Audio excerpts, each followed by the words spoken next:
Hello guys, so இன்னைக்கு நம்ம என்ன பார்க்க போறோம்னா elite code problem number 344 reverse string அப்படிங்கிற sum தான் இன்னைக்கு நம்ம பார்க்க போறோம். ஸோ இதை என்ன பண்ணணும்னா ஒரு string கொடுத்துருப்பாங்க. இந்த question first read பண்ணிக்கலாம்.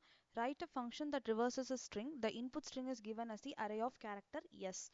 You must do this by modifying the input array in place with O of 1 extra memory அப்படின்னு சொல்லியிருக்காங்க. ஸோ ரிவர்சிங்னாலே நமக்கு வந்து ஃபர்ஸ்ட் நமக்கு என்ன மைண்டில் வரும்னா ஒரு ஃபார் லூப் போட்டுட்டு ஈஸியாக வந்து நம்ம வந்து பின்னாடி லாஸ்ட்லேருந்து டிசெண்டிங் ஆர்டரில் ஒவ்வொன்றா போட்டு நம்ம வந்து ரிவர்ஸ் பண்ணிடலாம் அப்படின்னு தான் நமக்கு வந்து ஃபர்ஸ்ட் திங் நம்ம மைண்டில் ஸ்ட்ரைக் ஆகுது அதுதான். பட் வந்து ஒரு ஒரு ரெக்வஸ்ட் வச்சுருக்காங்க. அது என்னென்னா modify the input array in place அப்படின்னு சொல்லியிருக்காங்க. அதாவது நம்ம இப்போ ஃபார் லூப் வச்சு நம்ம பண்ணணும்னா நம்ம வந்து ஒரு புது அரேவை வந்து கிரியேட் பண்ணி தான் பண்ணணும். ஸோ இதில் என்ன சொல்லியிருக்காங்கன்னா ஆல்ரெடி எக்ஸிஸ்டிங்கான அரேலேயே நம்ம வந்து மாடிஃபிகேஷன் பண்ணணும் அப்படின்னு சொல்லியிருக்காங்க. நம்ம புதுசாக ஒரு அரேவை கிரியேட் பண்ணாமல் பண்ணணும், அவ்வளோதான். ஓகேவா? ஸோ வந்து என்ன சொல்லியிருக்காங்கன்னா HELLO அப்படிங்கிறது தான் வந்து அந்த அரே. ஸோ இது ஒரு ஸ்ட்ரிங், ஹெலோங்கிறது ஸ்ட்ரிங்கு. அந்த ஸ்ட்ரிங்கில் இருக்கிற ஒவ்வொரு லெட்டர்ஸுமே ஒவ்வொரு அரேல வந்து ஒவ்வொரு எலமெண்ட்ஸாக போட்டிருக்காங்க அப்படின்னு சொல்கிறாங்க. ஸோ வந்து இதுக்கு நம்ம ஃபார் லூப் யூஸ் பண்ண முடியாது. அதனால நம்ம இன்னொன்று யூஸ் பண்ணலாம். அது என்னென்னா ஸ்வாப்பிங் யூஸ் பண்ணலாம். ஸோ ஸ்வாப்பிங் எப்படி அப்படின்னு பார்த்தீங்கன்னா இப்போ ஃபார் எக்ஸாம்பிள் ஒரு அரே இருக்குப்பா, இதுதான் அரே. இந்த அரேயில் நமக்கு வந்து இப்போ ஹெச்சுக்கான EL ஓகேவா? So let's take green color. Okay, HELLO இப்படி தான் நம்ம அரேக்குள்ளே இருக்குமா? ஸோ இந்த அரேக்குள்ளே இருக்கிற எலமெண்ட்டை நம்ம எப்படி ரிவர்ஸ் பண்ணலாம் அப்படின்னு பார்த்தோம்னா நமக்கு வந்து ஒரு மெத்தட் இருக்குது. அது என்ன மெத்தட்னா ஸ்வாப்பிங் யூஸ் பண்ணி பண்ணலாம். ஓகேவா? ஸ்வாப்பிங் யூஸ் பண்ணி எப்படி பண்ணுறோன்னா இப்போது ஹெச் இருக்கிற இடத்துல O போட்டுட்டு O இருக்கிற இடத்துல ஹெச் போட்டால் ஸ்வாப்பிங் ஆயிருமா? ஸோ பெட்டராக எப்படி சொல்லி கொடுக்கலான்னா நான் வந்து இங்கே ஒரு பாயிண்டர் வச்சுருக்கேன்.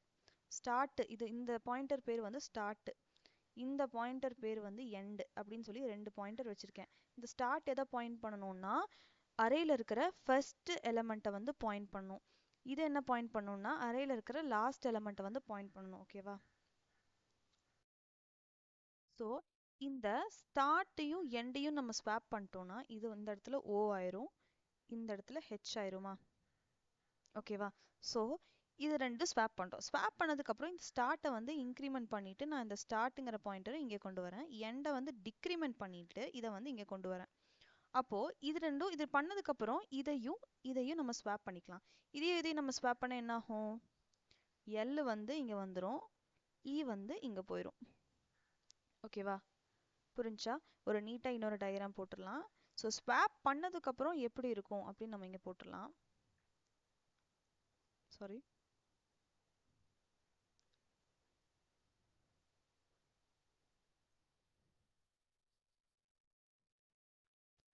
ஸ்வாப் ஹெச்சையும் ஓயும் ஸ்வாப் பண்ணும்போது நம்ம வந்து இங்கே O வந்துடும், இங்கே ஹெச் வந்துடும். அடுத்து ஸ்வாப் பண்ணுறப்போ இயையும் எல்லையும் ஸ்வாப் பண்ணும்போது இங்கே எல் வந்துடும், இங்கே வந்துடும். இதை வந்து ஸ்வாப் பண்ண முடியாது ஏன்னா, ஸோ அதை நான் சொல்கிறேன், ஏன்னு சொல்கிறேன். ஸோ இப்போதைக்கு நம்ம ஸ்வாப் பண்ணதில் நமக்கு வந்து அரே வந்து ரிவர்ஸ் ஆயிடுச்சா? HELLO அப்படிங்க இருந்தது வந்து OLLEHன்னு ஸ்வாப் ஆயிடுச்சா? ஸோ வந்து அவ்வளோதான். இது வந்து ஸ்வாப் பண்ணாலே நம்ம வந்து ஒரு அரேவை ரிவர்ஸ் பண்ணிக்கலாம். இதுதான். இப்போது ஃபார் எக்ஸாம்பிள் நீங்கள் ஒரு டவுட் வரலாம். இப்போது இதை வந்து மறுபடியும் அகெயின் வந்து நம்ம லூப்பில் போடுறதுனால மறுபடியும் இது வந்து இன்க்ரிமெண்ட் ஆகும், இங்கே வந்து நின்றுக்கும். அதே மாதிரி எண்டு வந்து டிக்ரிமெண்ட் ஆகி இங்கே வந்து நின்றுக்கும். இது என்ன பண்ணுறது? ஒரே ஒரே கேரக்டர் வந்து ஒரே கேரக்டர் வந்து ரெண்டு பாயிண்டர் வந்து பாயிண்ட் பண்ணுது. ஸோ இதை ஸ்வாப் பண்ண முடியாதுல்ல, முடியாது. ஸோ அதனால அதுக்கு ஒரு கண்டிஷன் நம்ம எழுதணும். ஸோ ஒய் லூப்பில் இந்த கண்டிஷன் எழுதணும். நம்ம கோட் போடும்போது இன்னும் ஈஸியாக புரிஞ்சிடும்.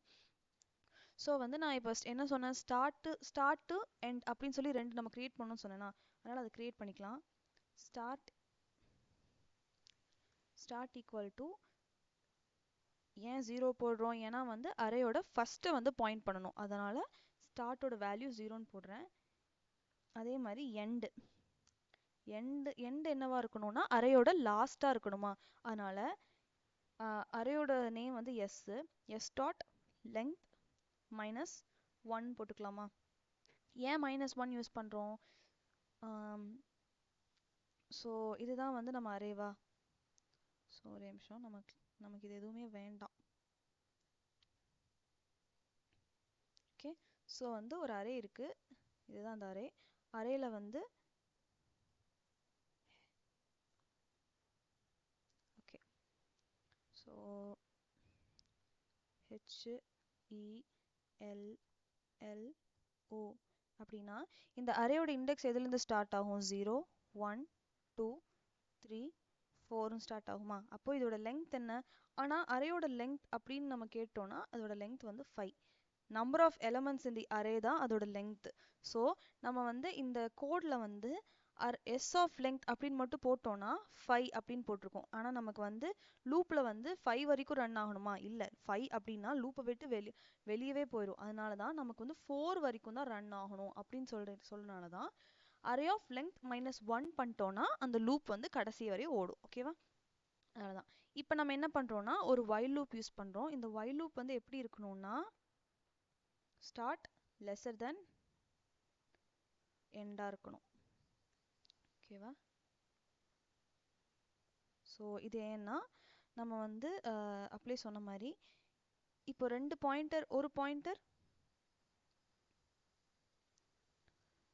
ஒரு பாயிண்டர் இங்க இருக்கு, இன்னொரு பாயிண்டர் இங்க இருக்கு. ஸோ இது ரெண்டு ஸ்வாப் பண்ணி முடிச்சாச்சுன்னு வச்சுக்கோங்க. இங்க L வந்துருச்சு, இங்க O வந்துருச்சு.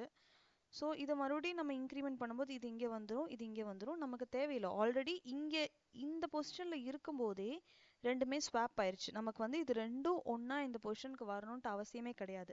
அதனால் என்ன பண்ணணும்னா ஸ்டார்ட்டுக்கு தாண்டி எண்டு வந்து இந்த சைடு போகக்கூடாது, இந்த சைடு போகக்கூடாது. எண்டை தாண்டி ஸ்டார்ட் இந்த சைடு போகக்கூடாது அப்படிங்கிற கண்டிஷன் தான் இந்த கண்டிஷன். ஸ்டார்ட் வந்து எப்போவுமே எண்டை விட கம்மியாக தான் இருக்கணும் அப்படின்னு சொல்லி நான் இந்த கண்டிஷன் போடுறோம். ஓகேவா? அடுத்தது இப்போ வந்து நம்ம ஸ்வாப் பண்ணுறதுக்காக நம்ம ஸ்வாப் எப்படி பண்ணுவோம்? ஒரு டெம்பரரி வேரியபிள் யூஸ் பண்ணி பண்ணுவோமா? ஸோ அது நான் இங்கே க்ரியேட் பண்ணி வைக்கிறேன். டெம்பரரியாக ஒன்று க்ரியேட் பண்ணி வைக்கிறேன். இந்த டெம்பரரியில் என்ன இருக்கணும்னா எஸ் ஆஃப் ஸ்டார்ட் இருக்கணும் அப்படிங்கிறேன். அடுத்தது எஸ் ஆஃப் ஸ்டார்ட்டில் என்ன இருக்கணும்? எஸ் ஆஃப் எண்ட் இருக்கணுங்கிறேன். அடுத்து எஸ் ஆஃப் எண்டில் டெம்ப் இருக்கணும் அப்படிங்கிறேன். ஓகேவா? ஈஸியா? ஸோ அடுத்தது இப்போ ஸ்வாப் பண்ணியாச்சு. ஸ்வாப் பண்ணதுக்கப்புறம் நம்ம ஸ்டார்ட்டை இன்க்ரிமெண்ட் பண்ணணும் அண்ட் எண்டை டிக்ரிமெண்ட் பண்ணணுமா? அதனால் start plus plus end minus minus. ஓகேவா? இப்போ நம்ம இதை ரன் பண்ணி பார்ப்போம்.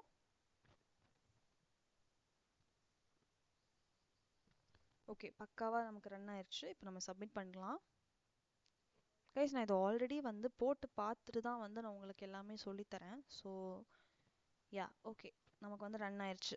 அவ்வளோதான், இது ரொம்ப ஈஸி சம்மு. ஸோ எல்லோரும் ட்ரை பண்ணுங்கள். உங்களுக்கு ஏதாச்சும் டவுட் இருந்துச்சுன்னா ப்ளீஸ் கமெண்ட்ஸில் சொல்லுங்கள். அண்ட் ஆல்சோ நெக்ஸ்ட் என்ன சம் போடுறது, உங்களுக்கு வேறு ஏதாச்சும் ஒரு சம்மில் டவுட் இருந்தாலுமே கேளுங்க. ஓகே, தேங்க்யூ ஃபார் வாட்சிங். Bye bye.